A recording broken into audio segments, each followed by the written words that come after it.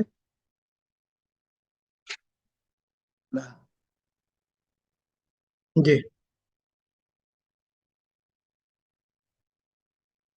معجزہ ایسا عمل ہوتا ہے یا ایسا کام ہوتا ہے، ایسی چیز ہوتی ہے جو اللہ کے علاوہ کوئی دوسری مخلوق نہ کر سکے، ہے نا؟ تو ہر چیز آسمان سے اتری ہوئی معجزہ ہو ایسا ضروری بھی نہیں ہے. ٹھیک ہے. اچھا، تو بہرحال یہ چند باتیں آپ کے سامنے بنیادی طور پہ تجوید کے تعلق سے رکھی گئیں. اللہ تعالیٰ سے دعا ہے کہ وہ ہمیں مزید سمجھنے، غور و فکر کرنے اور اس کے مطابق ہمیں قرآن کو درست پڑھنے کی توفیق عطا فرمائے. اب آپ سے جو اگلی چیز مجھے عرض کرنی ہے وہ یہ ہے کہ قاعدے کے مطابق ہمارا جو کل کا کلاس ہوتا ہے سنیچر کا، وہ تلاوت کا ہوتا ہے. یعنی سورہ فاتحہ ہم سنائیں گے سب لوگ مجھے، اور نئی ایک سورہ کی مشق ہوگی. تو یہ ہونا چاہیے تھا مگر کل وہ نہیں ہوگا. اس کے لیے ہم آپ سے ایک ایکسٹرا دن لینا چاہ رہے ہیں. کیا آپ تمام لوگ راضی ہیں؟ یعنی اتوار کا دن. اتوار کے دن، ہاں قطر کے جو احباب ہیں شاید ان کے لیے تھوڑا سا مشکل ہو، یا کوئی ایسا وقت بتا دیجئے کہ جس وقت آپ تمام لوگ شریک ہو سکتے ہوں. کیونکہ میرا اصل میں کل وہ میٹنگ آ گئی اچانک ضروری ہمارے بچوں کی، تو اس میں اسکول میں ہمیں شرکت کرنا تھا، تو اس لیے اس کو بہرحال ہم اسکپ نہیں کر سکتے تھے. تو اس کے لیے میں نے معذرت آپ کے سامنے رکھی تھی. تو اب یہ ہے کہ کل ہمارا کلاس یہی کنٹینیو رہے گا جو آج ہم نے چھوڑا ہے جہاں سے، اور پرسوں جو ہمارا ہوگا وہ قرآن کا کلاس ہوگا، صرف اس ویک کے لیے، ہر ہفتے کے لیے نہیں ہے. ہر ہفتے تو ویسے ہی ہوگا، جمعرات جمعہ سنیچر انشاءاللہ. تو کیا اتوار کے دن ہم کلاس کر سکتے ہیں قرآن کی؟ کتنے لوگ راضی ہیں؟ ہم جی اتوار کے وقت مغرب کے بعد ویکلی درس ہے سے ہم لوگ کا. جی ہاں، اچھا، فجر مغرب، کے بعد. ہاں مغرب کے بعد آپ کا جو ہے درس ہے ہوتا ہے. ہم صبح ہی رکھیں گے، صبح یعنی 8 بجے، 7:30 8 بجے یہاں کے وقت مطابق، اور انڈیا میں مثال کے طور پر 10 10:30 بجے، 10:30 بجے تقریباً. صبح تو ڈیوٹی رہے گی شیخ، تو پھر بعد میں ہاں آپ صبح ڈیوٹی، قطر والوں کے لیے تو ڈیوٹی ویک ڈے ہوتا ہے ان کا. شیخ کل ہی نہیں جمیں گا کیا؟ کل 2 کلاسز لے لیں گے اگر لینا ہے تو جی جی جی نہیں، ایک ساتھ. بہت لمبا ہو جائے گا، لمبا ہو جائے دو گا، گھنٹے کیونکہ ہاں 2 گھنٹے لمبے ہو جائیں گے میرے بھائی. تو کل آپ شام سب کو ایک لوگ کلاس لے سکتے ہیں نا شیخ؟ ہیں. کل شام کو مغرب کے بعد یا عشاء کے بعد. اچھا ایسا کر لیں، ہاں ایسا کر لیں. تو کل سیٹرڈے ہے نا، مغرب کے بعد کر لیتے ہیں، یعنی مغرب کے بعد یا عشاء کے بعد. عشاء کے بعد کا مطلب یہ ہے کہ تقریباً کتنے بجے؟ ہاں یا مغرب بعد کر لیں گے، کوئی مسئلہ نہیں ہے. مغرب بعد کا مطلب یہ ہے کہ 6:30 بجے، اور انڈیا میں اس وقت بج رہے ہوں گے 9. بتائیے انڈیا والے، آپ بتائیے کیا ایسا ہے ممکن؟ صرف کل کے لیے 2 کلاس کر لیں ہم، صبح بھی، صبح یعنی جمعہ کے بعد جو ہمارا نارمل کلاس ہوگا ریگولر. جی 2 لوگوں نے انشاءاللہ کہا، 3 لوگوں نے انشاءاللہ کہا، جی ابو ہاں سر. الوفا صاحب نے بھی انشاءاللہ کہا، عمران بھائی نے بھی انشاءاللہ کہا. ٹھیک ہے، کل صبح نہیں ہو پائے گا، کل صبح میرے کو نہیں ہو پائے گا پڑھانے صبح والا. نہیں، صبح نہیں، جو ریگولر ٹائم ہمارا اسی میں ہوگا، ظہر اسی وقت 12:30 بجے، ہاں جی جی 12:30 بجے. ٹھیک ہے، بلکہ اور 12 کر سکتے ہیں اگر آپ کی رائے ہو، تو 12 بھی کر لیتے ہیں ہم کلاس، کوئی مشکل نہیں. یعنی 2:30 انڈیا کے 2:30 بجے. جی کوئی مشکل نہیں. ابو الوفا صاحب کیا فرما رہے ہیں؟ جی کوئی بات نہیں، ہوگا 2:30 بجے بھی کر دیجیے گا. ہاں 2:30 بجے. تو یہ طے رہا، ریگولر کلاس ہمارا 2:30 بجے کل ہوگا، اور جو ایکسٹرا کلاس ہم لیں گے وہ یہاں کا مغرب بعد یعنی 6:30 بجے. عمران بھائی، عمیر اللہ بھائی اور ہمارے ریاض سے جو لوگ شریک ہیں سعودی سے، وہ لوگ 6:30 بجے یہاں کا وقت ہوگا، اور انڈیا کا 9 بجے کا وقت ہوگا. کلیئر ہے سب لوگوں کو؟ تو کفارہ مجلس کی دعا پڑھ لیں. سبحان اللہ بحمدہ، سبحانک اللہم و بحمدک، ونشہد ان لا الہ الا انت، ونستغفرک.